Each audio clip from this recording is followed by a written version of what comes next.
এত বেশি মেসেজ আর কমেন্ট এই পেন্টিংয়ের টিউটোরিয়াল নিয়ে, চলো দেখাই। এই ক্যানভাসের সাইজ 8x8 ইঞ্চ। আমার কাস্টমার ছবি পাঠায় এই পেন্টিংটা করার জন্য। মূলত সেই ছবি দেখে এটা এঁকেছি।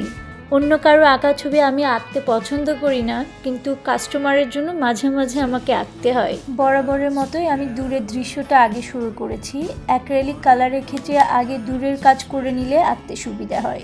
আমি নীল রঙের পাহাড় দিলাম, যেটা পেন্টিংয়ে খুব একটা ভালো করে দেখাই যাবে না। আমি প্রথমে সবখানে রং দিয়ে নিই, যেখানে যে রং প্রয়োজন। এইভাবে করলে আমার ক্ষেত্রে ক্যানভাসে আঁকা সহজ হয়ে যায়। তারপর শুরু হয় ডিটেলসের রং দেওয়া। যেহেতু আমি অনেক সময় নিয়ে ক্যানভাসে রং দিই, এমনও সময় যায় যে রান্না তুলে দিয়ে আমি এসে রং করতে শুরু করেছি। ছোট ক্যানভাস হলেও আমি একদিনে কাজ শেষ করি না। একদিনে যখনই কাজ শেষ করতে যাই, সেই কাজ কখনোই নিখুঁতভাবে হবে না।